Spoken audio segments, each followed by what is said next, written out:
So I think we should get started.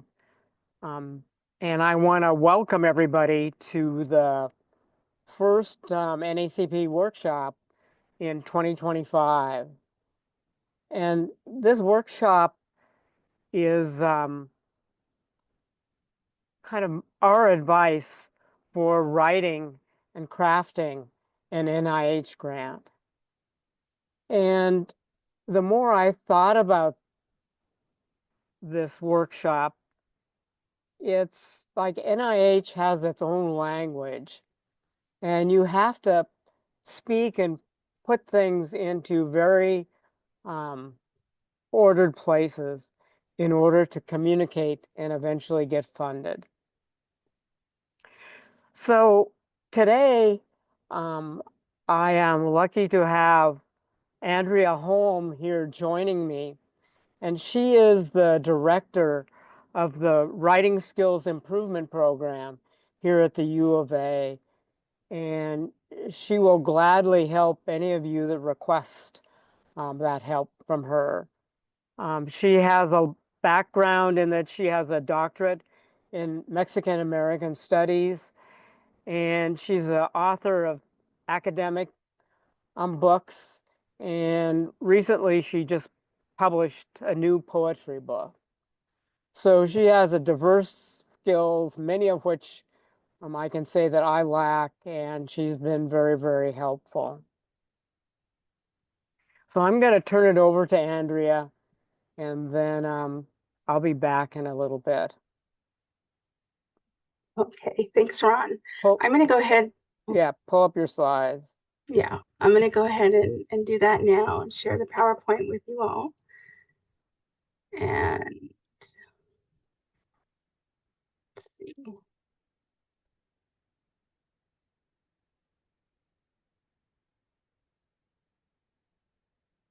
Okay, so there we go. Did you put it in presentation mode? Are you able to Okay, see it yet? yeah, Okay, I think it's big enough. perfect. Is it in presentation mode for you yet? It's showing as presentation Yeah, mode on my side. Okay. yeah, that looks good. Okay, perfect. Okay, well, thank you all for having me here with you today. I'm happy to be talking with you and working with Ron to just, walk you through a little bit of some of those foundational points about preparing for an NIH grant proposal. I've been working with NACP now for, I think it's been 4, maybe 5 years that we've been collaborating through NACP with the guides and my program, the Writing Skills Improvement Program.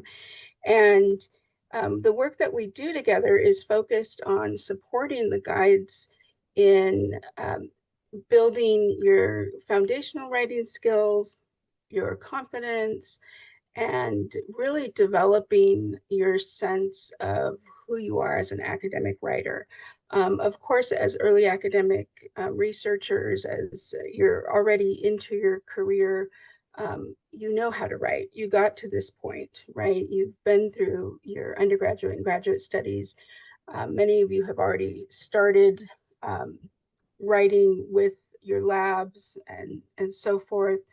Maybe you've already submitted grant proposals, but our writing experience doesn't stop just because we achieve a certain milestone in our career.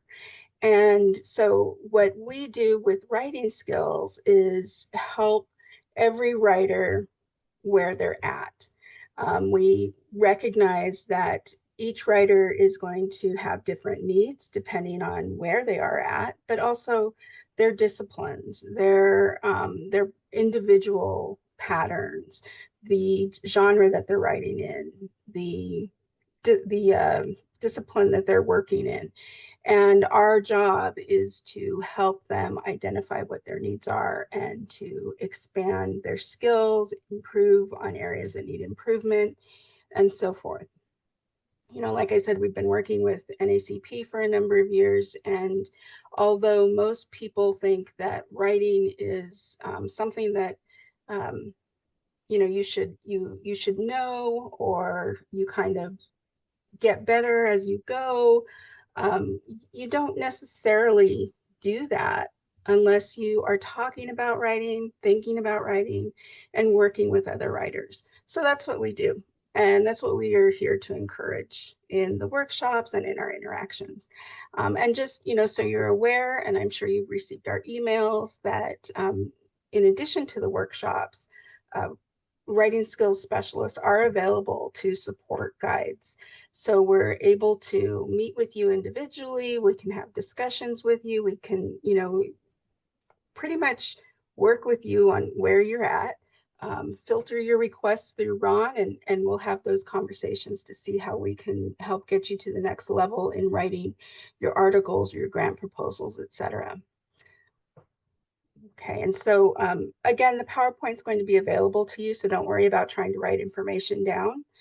It'll be posted on the website, so all of this information will be there for you. And today we're going to look specifically at some of those elements that we often overlook when we're in the nitty-gritty stages of grant writing. So how do you really shape those ideas into a grant application for an R01 or an R21? What are you doing with your specific aims? Why are you doing them this way? We're going to look at organization and writing. Um, we will do some writing. We'll have opportunity for feedback and discussion. And of course, please join us in conversation. It's probably easiest if you, raise your hand so that we can call on you, or post your questions in chat. And if you could just, mute your microphone so that we don't have all the background noise until you're ready to jump in, that would be great. And then in addition, for your reference, we are drawing a lot of our knowledge and information today from the Grant Application Writers Workbook from NIH. And this is a resource that is also available to you. You can, again, connect with Ron, um, and he'll be able to work that out with you.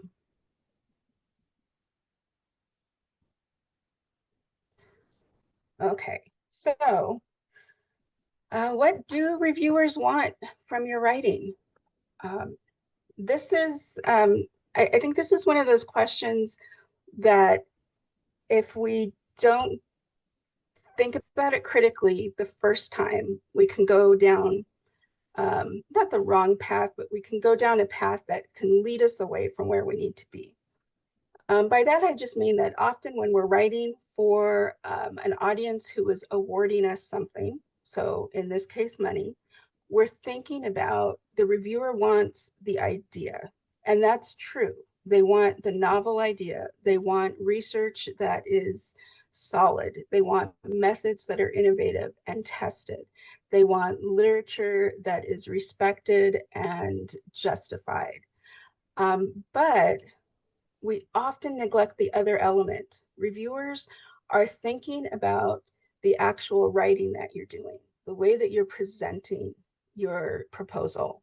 So when they're looking at your writing, they are looking at two major things here. Can they understand, or can you understand who they are? Does your writing reflect an awareness of who your primary audience is? So in this context, that means knowing that your readers, your reviewers, may be experts in your immediate field, or they may be experts in a similar and related field, but not your immediate field. And they may not always be the same readers from phase to phase. So your writing has to be able to reach each of those audience members, right? That means that whatever vocabulary you're using, examples you're using, references you're using, has to make sense and mean something to each of those types of readers.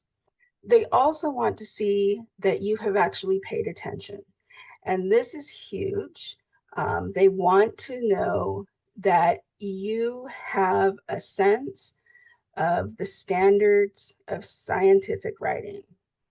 You understand structure, you understand organization, you have a grasp on language and you know reference style. Um, those may seem like basic and obvious, but again, when we're in that nitty gritty point, when we're in the midst of writing, those are typically the first things that go out of our head because we get into that active moment of just generating ideas and we forget about the required structure. We forget about fluency that happens when something is organized logically. We forget about word choice. And we may often, or we may also forget about the importance of citing correctly or using a reference style that's appropriate for that particular application. So these are just some of the things that, that we want to keep in mind about our reviewers. For the standard organization, these are, this is a refresher. These are the elements that we're going to see, and we're going to see them in this order, right? We're going to expect the introduction, rationale, the specific aims kind of right there in the middle, experimental design, impact, and any additional materials that might be required. The introduction is this opportunity for you as a writer to contextualize the project for your reader. You might include a literature review. The literature review may only be 2 or 3 sentences. It may be 1 sentence with 3 citations. But it's that opportunity for you to show how your research is situated in the field. The introduction is also this very important moment when you can clarify the contribution of your project. And this is one of the elements that reviewers note as missing from applications that have failed or received lesser marks. The failure to really justify the contribution of the project. It may be that it's difficult to find. It may be that it's not there in the introduction. It may be that it's not assertive enough. So as you're going through your introduction, you want to remember, okay, I need that statement. What is it that my work is going to contribute to the field, or if it's to the remaining research of your own, larger project, it needs to be stated.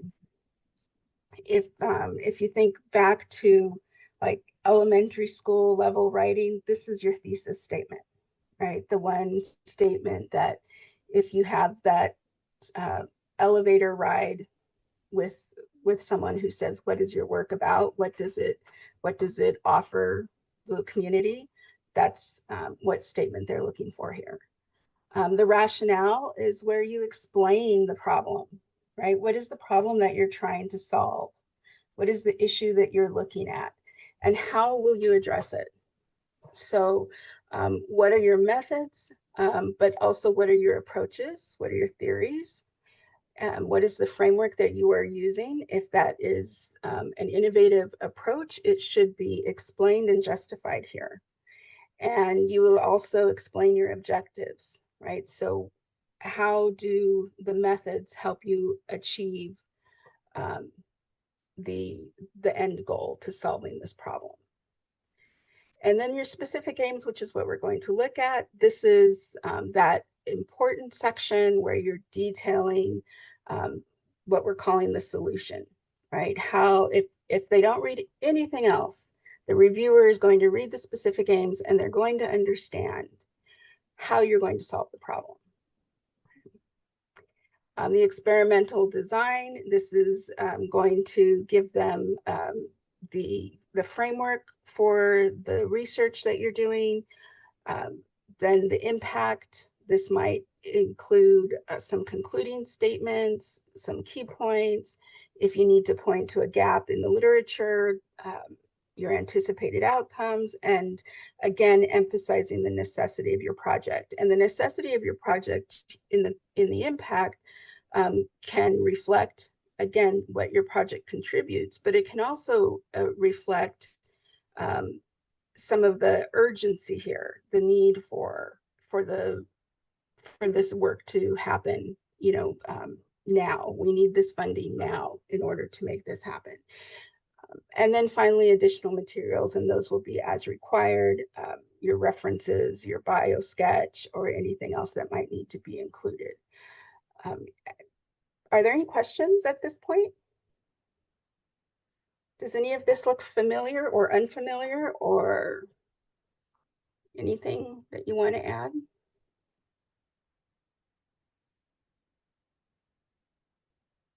Okay. As you think of things, remember, pop your questions in the chat or just let us know. And again, realizing that these are probably familiar to you because often the um, the text of grant proposals will find themselves into articles reporting the findings of grant projects. So you may not realize that you have started reading proposals before, but if you have read articles reporting the results, I can guarantee you that some of that information was used in the proposal and now has been refined. So it's learning how the language of um, of research makes this, I don't know, evolution from this stage of proposing what you want to do and why you want to do it to through this process of now I'm doing it to now it's done and this is what happened. And of course, with the proposal, it's at the stage of this is what I want to do and why I want to do it.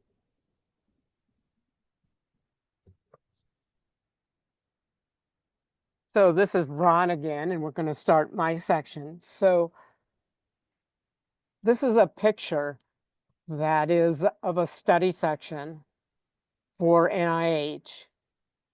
And this study section is composed of about 25 people.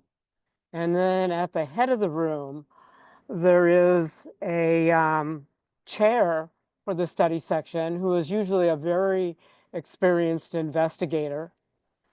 And next to the chair is the SRO, the NIH Scientific Review Officer. And so as you see that this table is very crowded, everybody has their computers out, and the group is composed of typically some clinical basic scientists, and then it's usually always over on the right side, there's a group of statisticians. And so the statisticians are unique in that usually they only read the statistics part of the grant and then the specific aim page. And so that's why I said that the specific aims page is critical in that it describes the conceptual framework of your proposal. And for most of the people in the room, for your grant, when it's being reviewed by them, it is only going to be read in detail by the primary and secondary reviewer. And then maybe the tertiary reviewer will look at it briefly, but they don't have to write up a critique. It's really only the primary and the secondary reviewer that have to write a critique. So you have two audiences here, one which knows your project in great detail. You know, they've probably put in 8 hours or 12 hours writing the critique on your grant. And then the rest of the group has only looked at your specific aims page. And you have to sell this whole group on your project. So before this group gets to Washington, D.C., they have to submit kind of a preliminary impact factor score. And this score then is averaged. And if your score is below, say, 50%, then your grant will be discussed. But if it's not below the 50%, then it will not be discussed. You will get the written critiques, but you won't get any critiques that are through the active discussion that's going to occur between these different people with all these different knowledge backgrounds. All of these members, though, have an equal vote. So at the end of the critique, then, there will be a vote taken for an overall impact score, and everybody will put that in. That will be averaged very quickly, and then it will appear on your computer that you're in the system that you're linked into.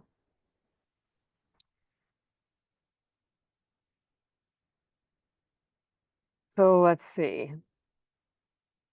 The reviewers of your grant then, as I mentioned, they give a primary impact score, and then there will be a final impact score.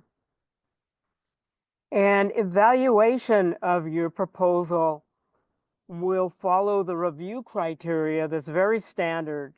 And this will be significance, investigators, innovation, approach, which is strategy and methodology, environment, and then, as I mentioned, the overall impact.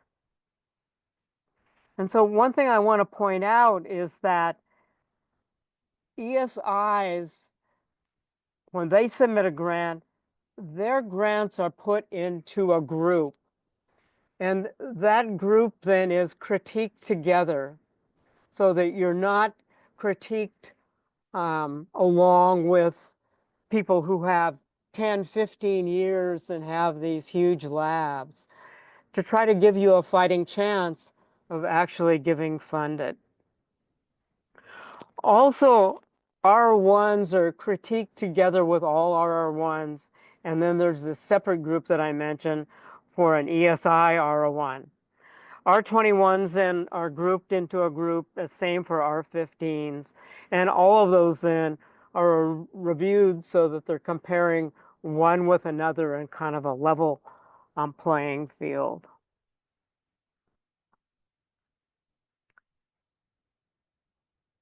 The other thing I want to say is that probably every reviewer you see there will receive 10 grants, and they will be responsible for being the primary reviewer for 3 grants, the secondary reviewer for 3 grants, and then 4 grants, there'll be a tertiary reviewer.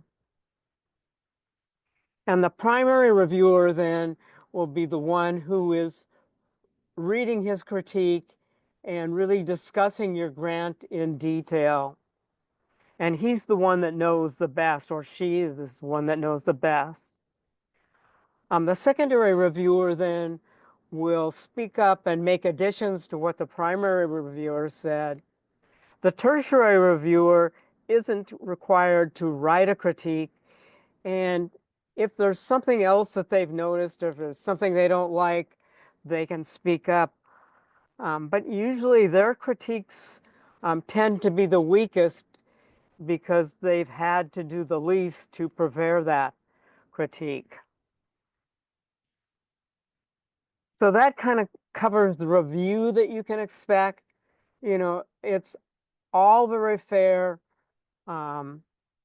Usually the review and the discussions take place, you know, in 15 minutes or so. And then there's an active discussion, questions and answers. And because there's all these different people with different expertise in the room, they contribute, you know, their ideas and their feelings about what you're proposing. So that's kind of the lay of the land. And just to say that this NIH review panel then dictates actually how you're going to write a grant. And they're looking for certain words in your grant and certain areas in the 4 paragraphs that are found on the specific aims page. Next slide, Andrea.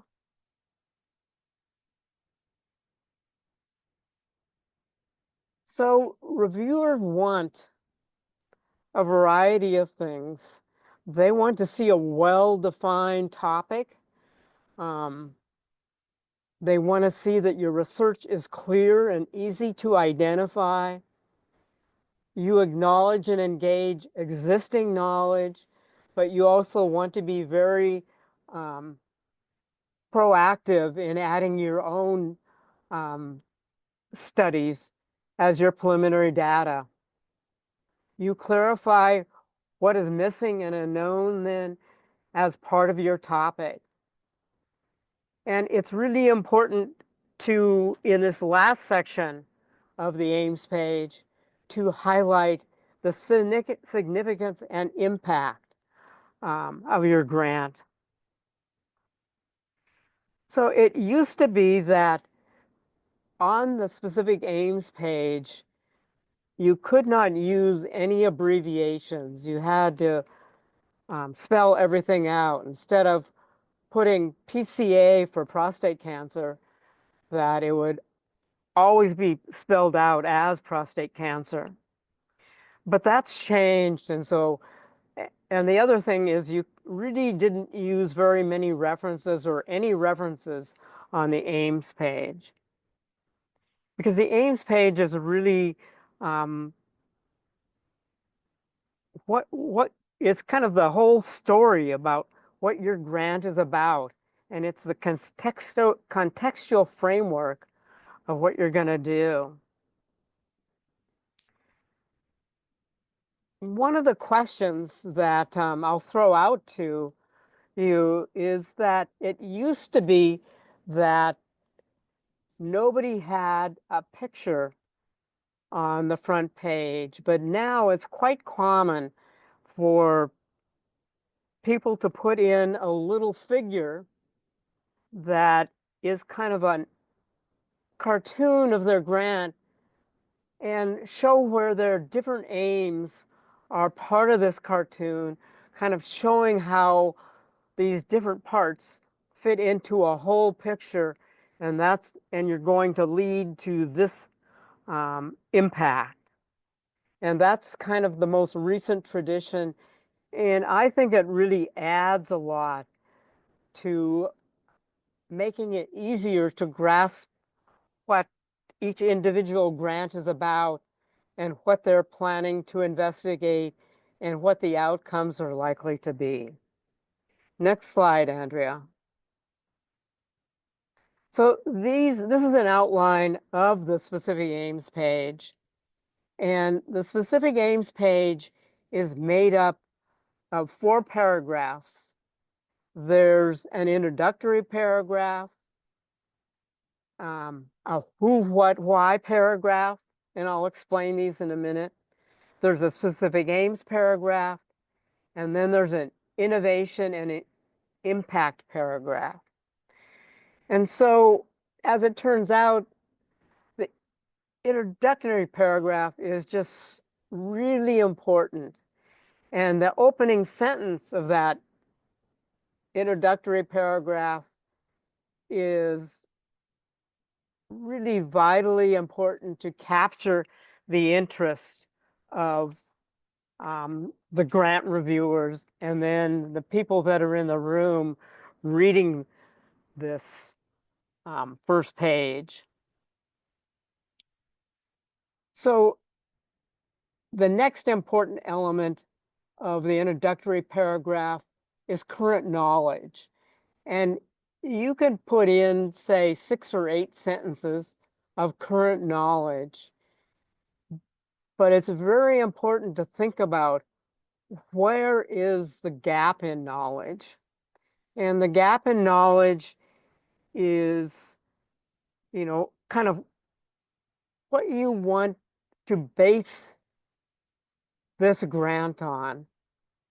And the gap in knowledge is linked into the who, what, why paragraph, in that it helps to form the central hypothesis. Um, the central hypothesis then affects the other part of the who, what, why paragraph, which is the overall objective. And then in the specific aims paragraph, the central hypothesis then affects the working hypothesis. And actually, the central hypothesis is made up of a little mention of each of the three aims or two aims that you're going to have in your grant.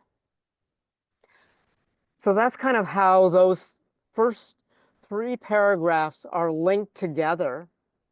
And then at the end, as I mentioned, there's an innovation and impact paragraph. And this is expected outcomes. And what is really the vertical advancement? It's important to show that this is real advancement instead of just a small step um, into the future. Next slide. So going back to the introductory paragraph, it's for framing the subject of a critical problem. And for example, I'm interested in aggressive prostate cancer. So I would fashion that first paragraph around aggressive prostate cancer, what makes it different from indolent prostate cancer, and why it is such a problem, since we don't have any therapeutic treatments for it. As I said, the beginning sentence captures the reader's interest, and this is just vitally important to keep them motivated to read diligently through the rest of the aims page. This first sentence should also highlight an area that's part of the NIH mission and fit that into a bigger context. Then there's the focus on something that you want to attack, which is the gap in knowledge. And that is part of signifying what is the overall problem that is the focus of your research as a statement of need. So in aggressive prostate cancer, we need new therapeutics. And without those therapeutics, there will be another 35,000 men dying in the next year. So here's an example of an uninformative and unfocused first sentence of a paragraph, and this is for cardiovascular disease. So this sentence says, cardiovascular disease remains the leading cause of death globally. So, one of the problems with this sentence is everybody in the room, just about, is an investigator in cardiovascular disease, and they know that cardiovascular disease remains a #1 problem and a #1 killer of patients in the US. It also lacks any description of what you plan to do in this grant and how it leads into the aims of this grant. So a more informative and focused first sentence would be, our goal is to investigate the impact of diet and pressure overload on histone code and how this influences changes in gene expression in the healthy and the hypertrophied failing heart and disease progression. So that gives you a feeling that, there's something new. I've never heard of somebody putting together diet and pressure overload along with the histone code. So that's something novel. It shows direction, that you're thinking about how this grant could progress through early gene expression studies in healthy patients, and then going on to the diseased heart, and then seeing how this disease progresses. So that's kind of a few ways that you can generate an exciting and engaging first sentence in the introductory paragraph of your proposal.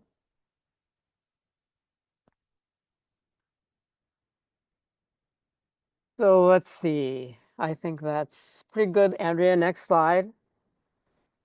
Now here's about the who, why, what, why, who paragraph. And this provides focus to the grant. So the first part of this paragraph, you're going to lead up to the long-term goal.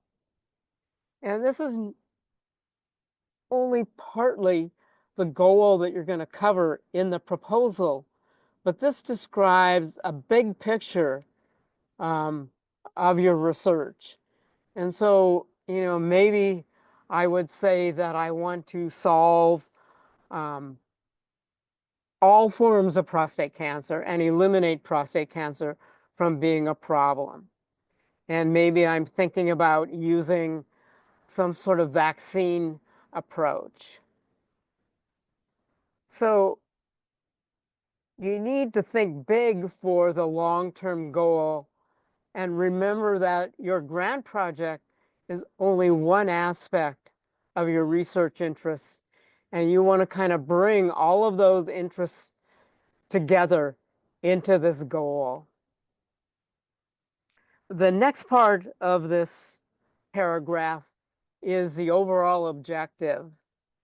And this is to define the purpose of this project and really go into a little bit of detail about kind of what you plan to do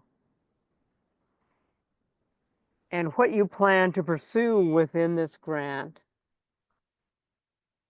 And then the last part of this paragraph is the central hypothesis.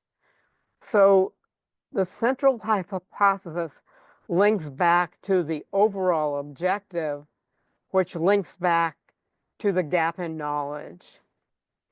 And it explains what must be tested to attain the objective.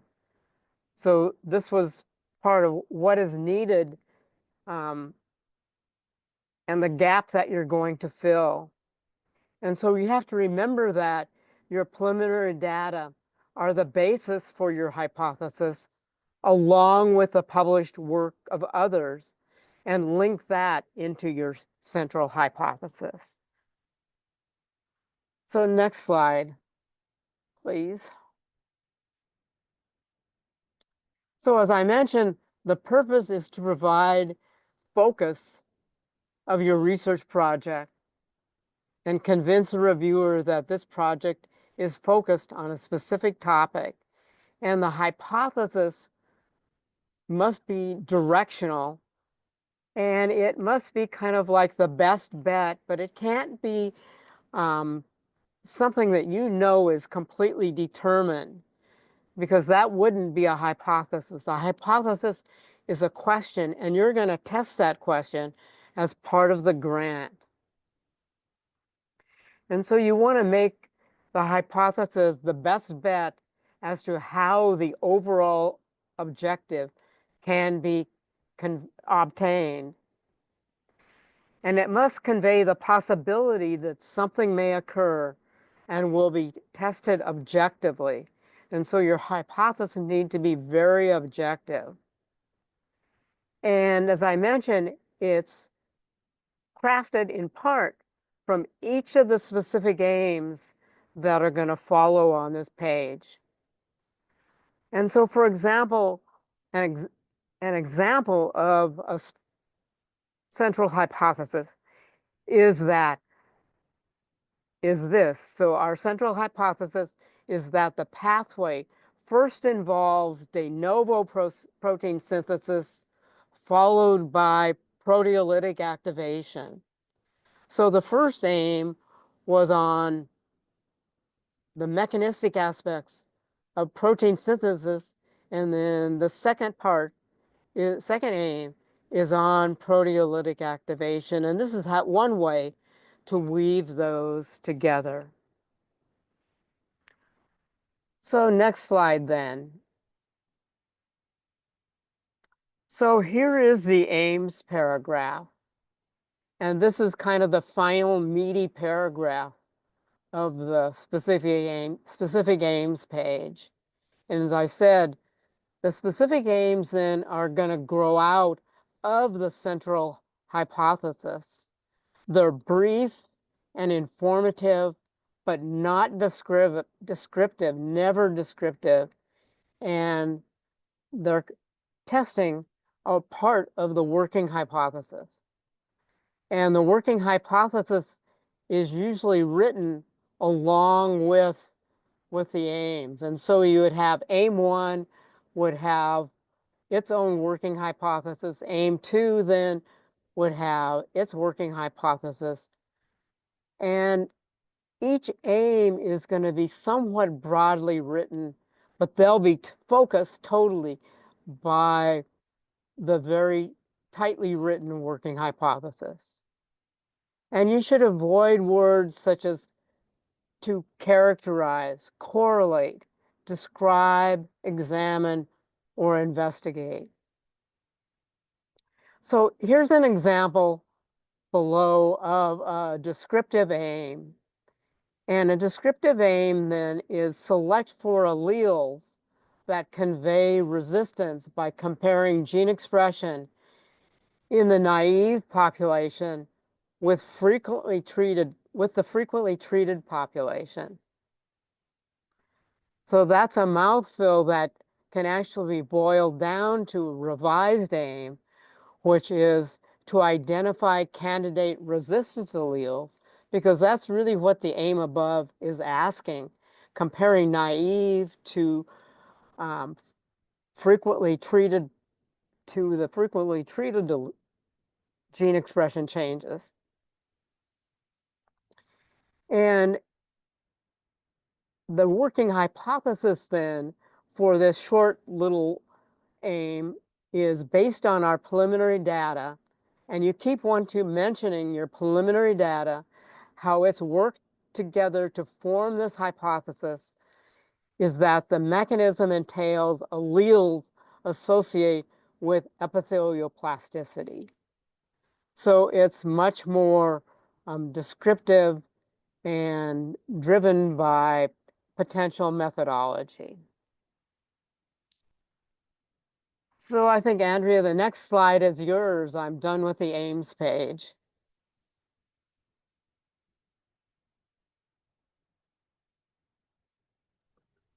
Okay.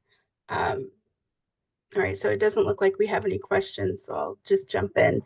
So once you're done thinking about the content, how you're organizing, where you're putting that information, you know, start thinking about the sentence level organization. What are you doing to make your readers uh, able to access your ideas at that level?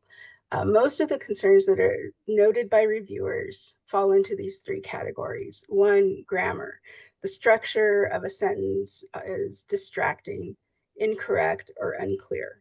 The truth is that most people have a misunderstanding or a misconception of what correct grammar means, because English has a very interesting and unique structure, because it's built by so many borrowed uh, words and elements from other languages. So there are some rules that are not flexible, but there are also many rules that are flexible, and there are also many patterns that we consider um, flexible by choice, by reference style, by context, by word requirements. So, you may have um, a word limit of 1,000 words. And as reviewers, we may say, okay, drop all articles, no these or a's. that may be grammatically incorrect to some readers, but as long as it doesn't distract the reader from those sentences, your reviewer might be just fine with it because it keeps you in the word limit. So the goal with grammar is to be as close to grammatically correct as possible, but really it's to have structure that is not distracting, that it doesn't make the reader stop because they can't identify the most important parts of your sentences. They don't understand what the verbs are, they don't understand what the nouns are. They're more worried about run-on sentences than they are about your methods. That's what they're talking about here with grammar. Accessibility is readers can't easily identify the point. This may be related to grammar. It may be that you have sentences that are too long, and readers, we know that readers stop reading when the sentences follow a rhythm that is too long, it's too cumbersome. They're looking for sentences where the ideas follow a short rhythmic pattern, or the paragraphs have a diverse rhythmic pattern. And when you give them something different, they'll stop reading. The accessibility can also be affected by word choice and their ability to understand the way that you're using vocabulary.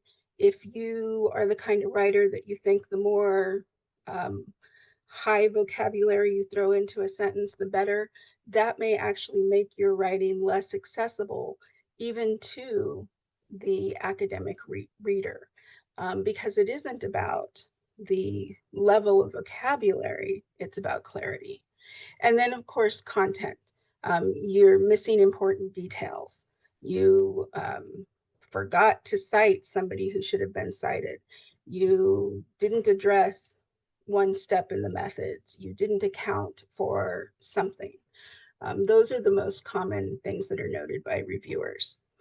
So when you're looking at that sentence level, it is important to ask yourself, what is happening in my sentence patterns?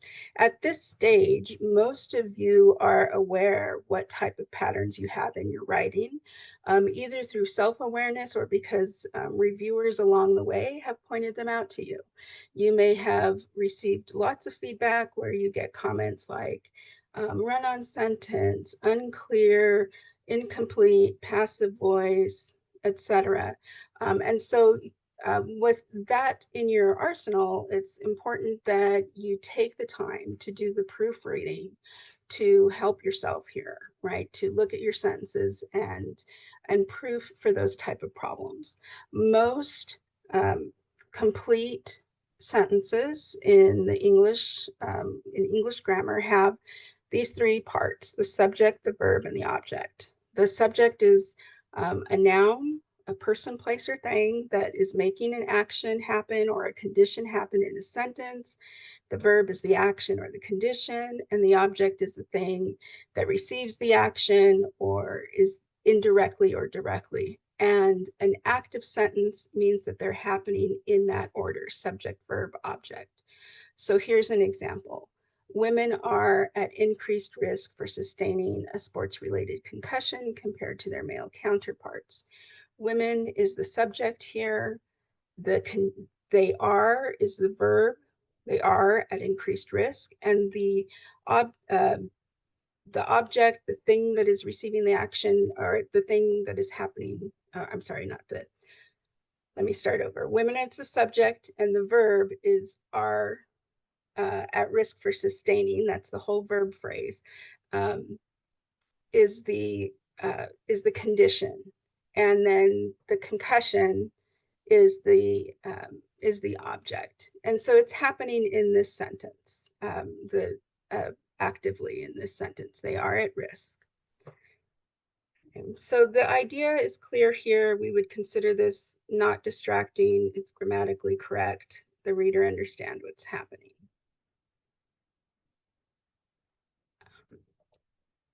In terms of, can readers find your points easily? Is your language concise? Is it clear and direct? That is often you'll hear the advice, read your sentences out loud, see if that helps you. Sometimes that can be very helpful, but oftentimes when we're reading our own work, we are filling in the gaps because we know what we want it to say. So it's actually most helpful when you have other people read your work to you, or you read your work to someone else. If you're not comfortable, sharing your work at this point, it can even be helpful if you record yourself reading aloud and listen back to it. And then you may be able to hear the patterns where it's difficult to understand your points. But then you also have to transfer that audio knowledge and experience into the written. How does it look visually? Are we going to be able to find your points that way? We have some examples here. If you'll just go over them for a quick moment and let us know in the chat which version below is most clear to you as a reader. And I'll give you a few seconds to read through those 4 statements and just let us know in the chat what you think.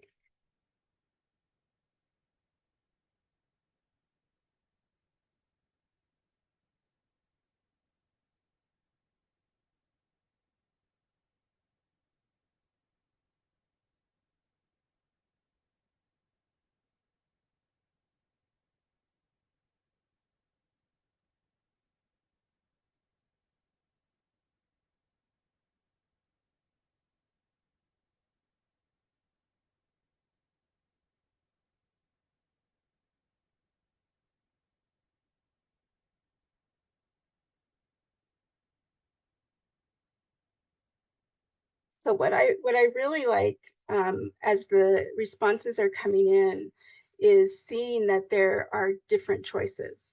And I think this goes directly to what Ron was saying about, imagine and seeing, visualizing that table of readers who are reading from different expertise, different experiences, and reading for different things. And then knowing that each of you are coming from your own experiences, that clarity is different for every reader. Um, but we did see that most of you are looking at numbers 3 or 4 as being the most clear. So let's look at that. In accordance with predetermined protocols, the senior researchers conducted interviews over a period of several weeks. Okay. Interviews were conducted over a period of several weeks in accordance with predetermined protocols. Okay. Um, so I would say as a writing specialist, I would probably lean towards number 3 as well, being the most clear, because it's an active sentence.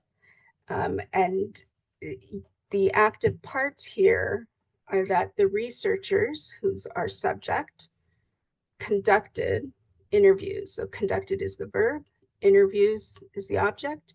So our subject, verb, object are happening in that order. It makes the message very clear, direct, easy-ish to find. It is buried in the second half of the sentence behind this phrase, but the main importance, or the main idea, the important idea is pretty easy to find.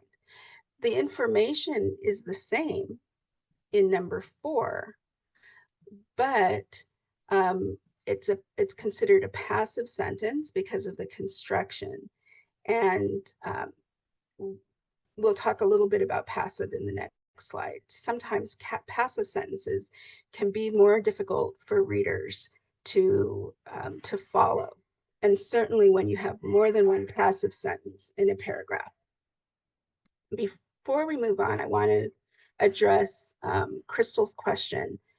She asks about fluff words.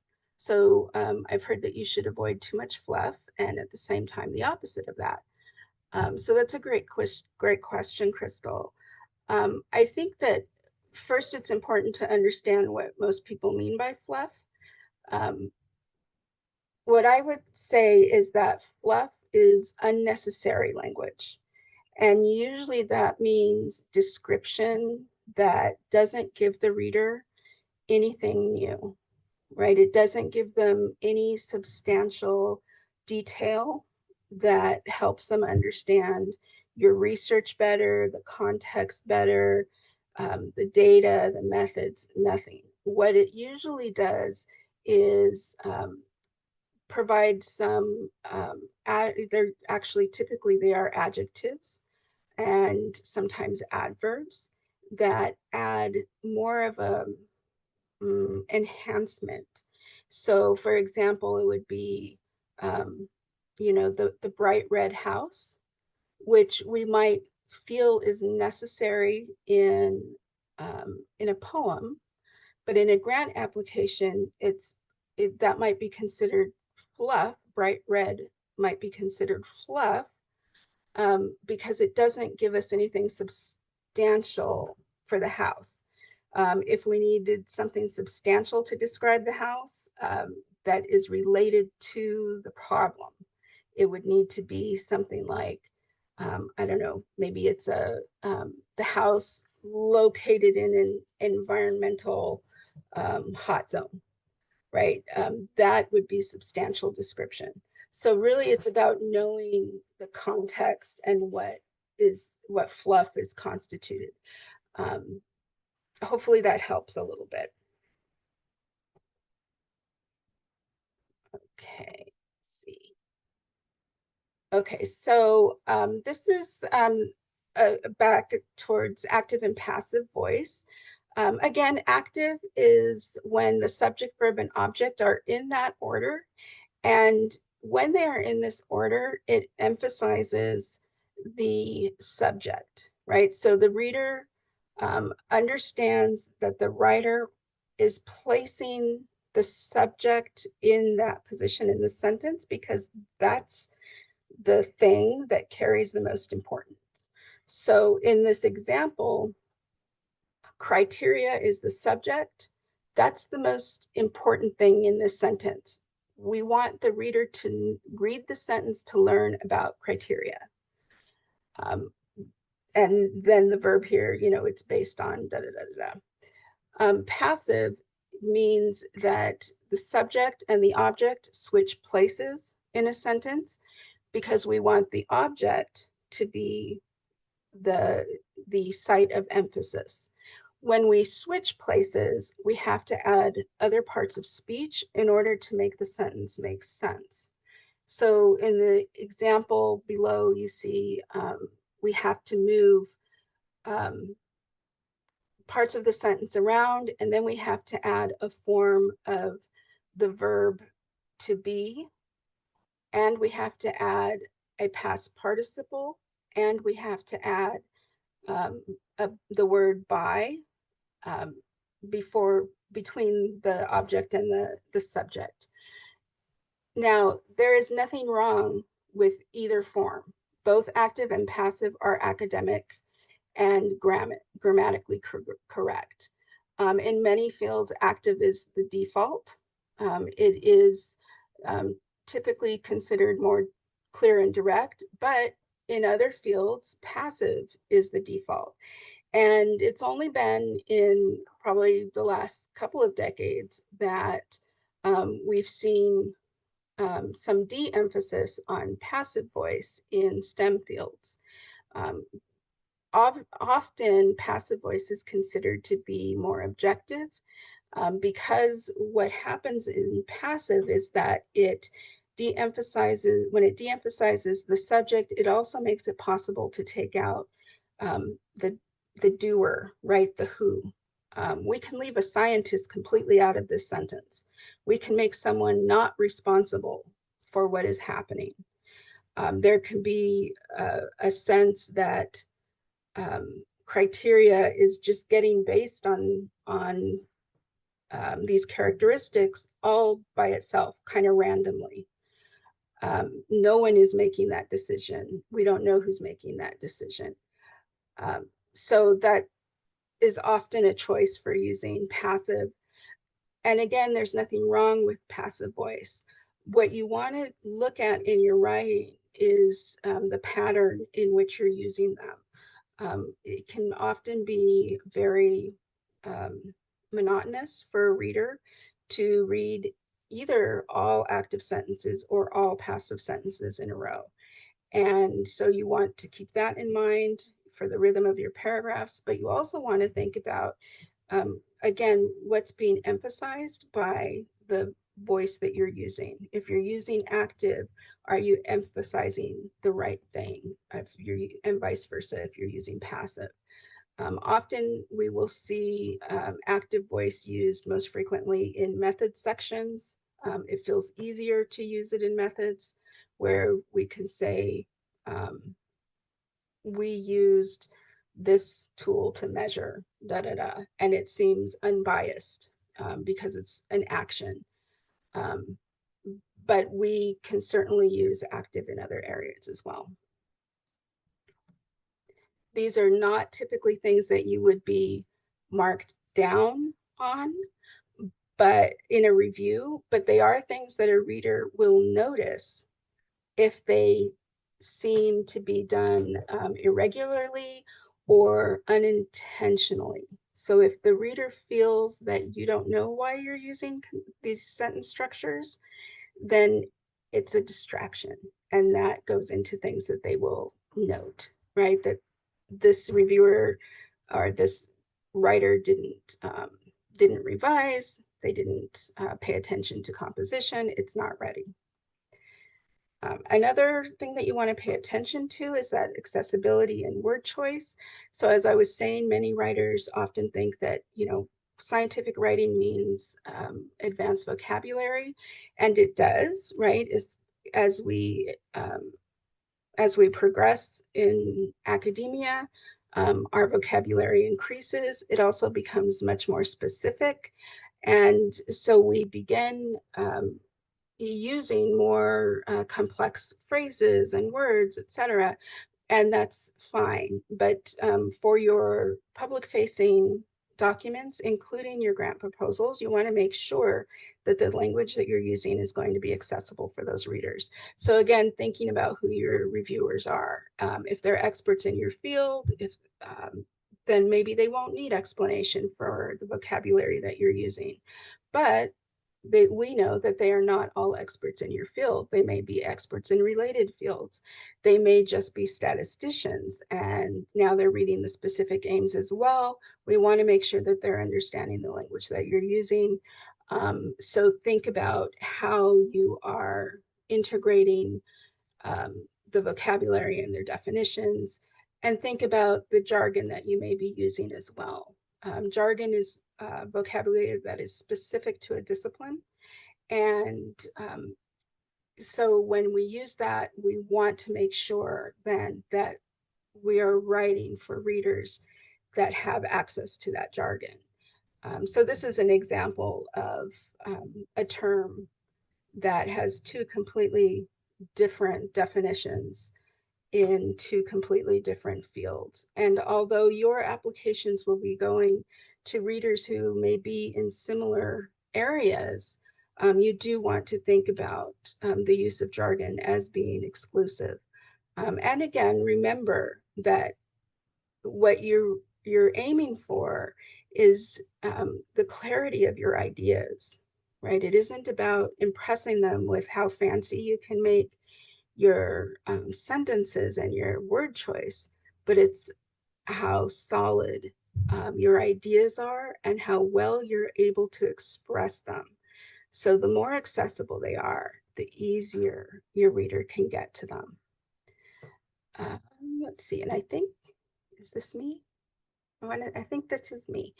Um, so something that can be really helpful for any type of writing is to look for examples, to study both the content and the presentation of the content. Especially when you're working on grants, look towards those funding bodies, see what samples are being pointed towards most of the awarding bodies in the NIH post at least one or two new samples each funding cycle on the websites, and we've listed a few here, a few links here, and it gives you that opportunity to see how papers are organized, how sentences are structured, what the language sounds like. Do you find that language accessible? Is it easy for you to understand their ideas? Go through, identify passive voice, identify active voice, look for the central hypotheses, right? See how you can dissect the language to help you construct your own language. Okay, and I am going to upload, as we get to the next slide, I'm going to upload to the chat a handout that you may find helpful, and that also includes these links.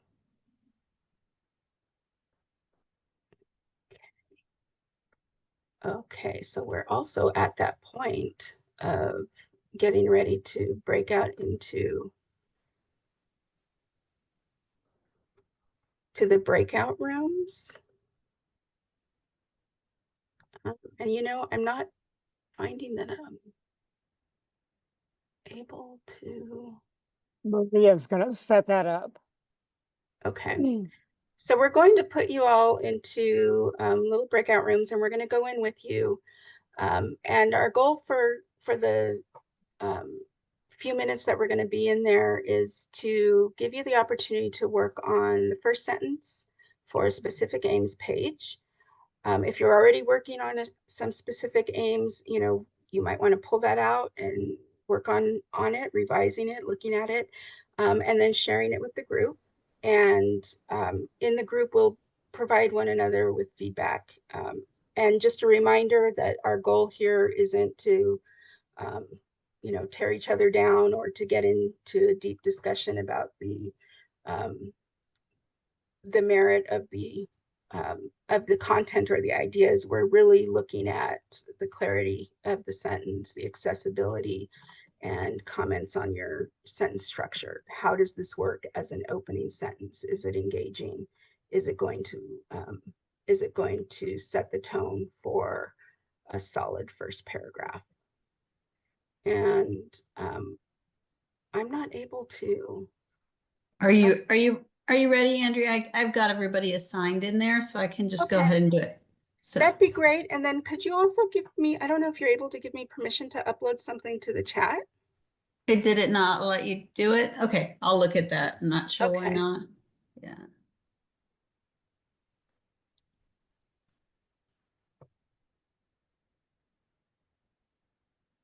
Okay.